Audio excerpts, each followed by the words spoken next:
Welcome back to another beer review, and in this one we're off to a brewery which I've got a lot of respect for. A brewery which um, a bit of a go-to brewery for me up here because I live near them, and um, they have produced some great stuff.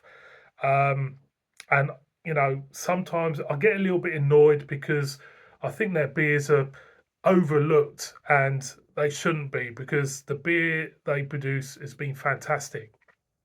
We've got a session IPA from Wensleydale Brewing Company, and this is a pretty new beer from them. I think they've only had this out for a couple of weeks, 2 or 3 weeks, and this is their first rodeo.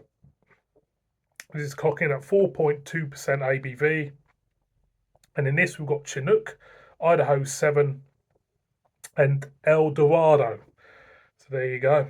There's the back side. I shall read the blurb on the can for you. It says this extremely easy drinking hazy pale ale has a mellow, juicy mouthfeel coupled with tropical fruit flavours with a kick like a bronco when it comes to hoppy pale ales. This ain't our first rodeo. So there you go. I don't know if the name of this beer is a little nod towards Verdant's second rodeo.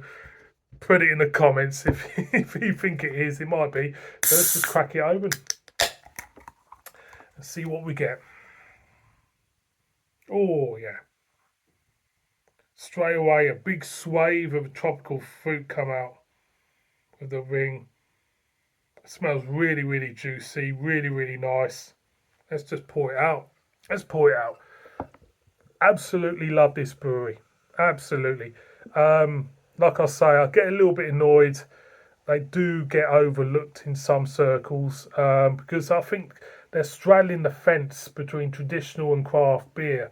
Obviously, they have got this used to be years ago. I'll wait till that settles. This used to be just a traditional cask brewery in Wensleydale, um, and they've kept that. They've kept brewing them beers like Gamekeeper and stuff like that. And big fan. Black Dub. Is it Black Dub? I think it is. Summer Water. That was the other one. So they've kept them beers, and they are great cask beers. They absolutely are.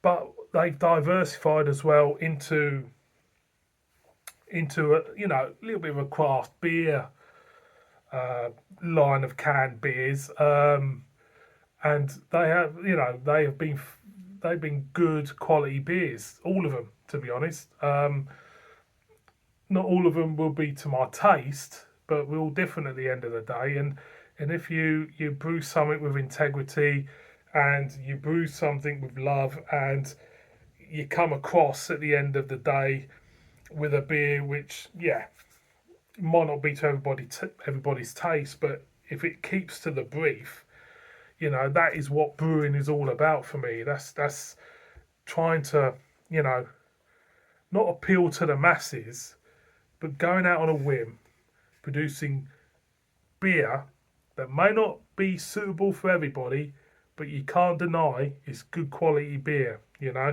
And at the end of the day, good quality beer is, a good is a good excuse to drink, really.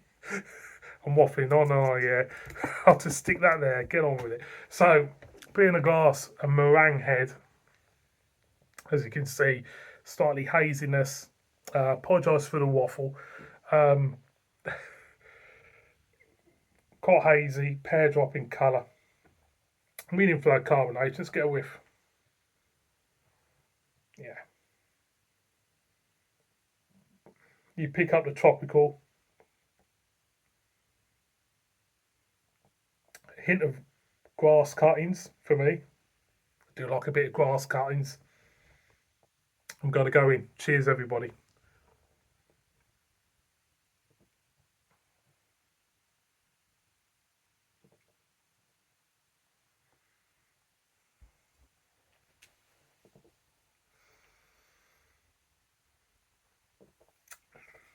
Big waff of bitterness.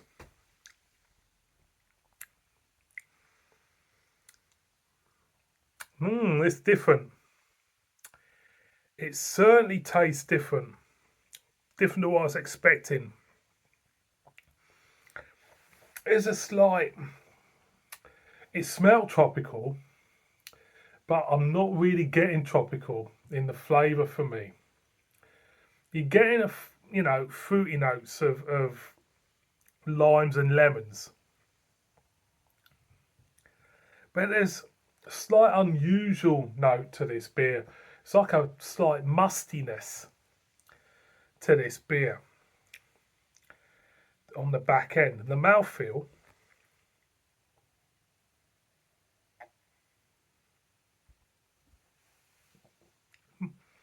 is relatively soft.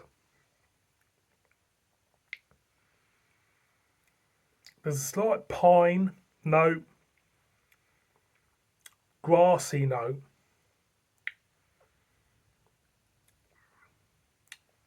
Not too much tropical.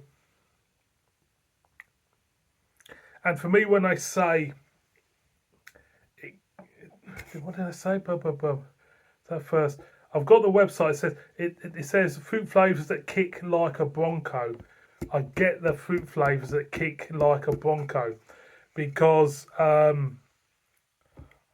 there is a bit of kick on this towards the back end. I like it. I do. I like it. It's not one I would levitate to out of all their range of beers. I think this for me is one I'll definitely buy again. But it's not when I think of again. They've got two separate. It feels like they've got two separate things going on. They've got the crafty stuff, and they've got this the cask of traditional stuff. I do levitate. I do like their traditional stuff, but I don't know how many I've done from Wensleydale Brewery in Cannes. I've done a few. This is up there, definitely. But it's just I've got to be in the mood. Got to be in the mood for it. But you can't deny, like I say at the beginning of the review, you can't deny a well brewed beer, and this is a well brewed beer.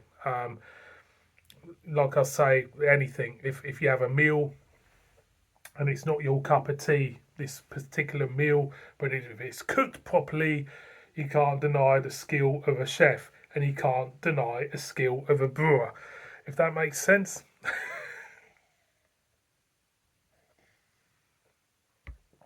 That more getting accustomed to that bitterness is a great sessionable beer. The dryness, the bitterness, the grapefruit. There's grapefruit there. There's a hint of pear there, a hint of tropical. Getting a hint of tropical in it. It's all coming together as you go down in it. Body of the beer is great. The mouth feels great, and yeah, gets the thumbs up. It does. One more for the road.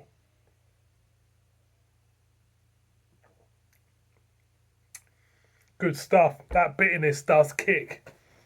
It does. Boys and girls, Wensleydale's first rodeo. Massive thumbs up from me. Great brewed beer. That is what that brewery is all about.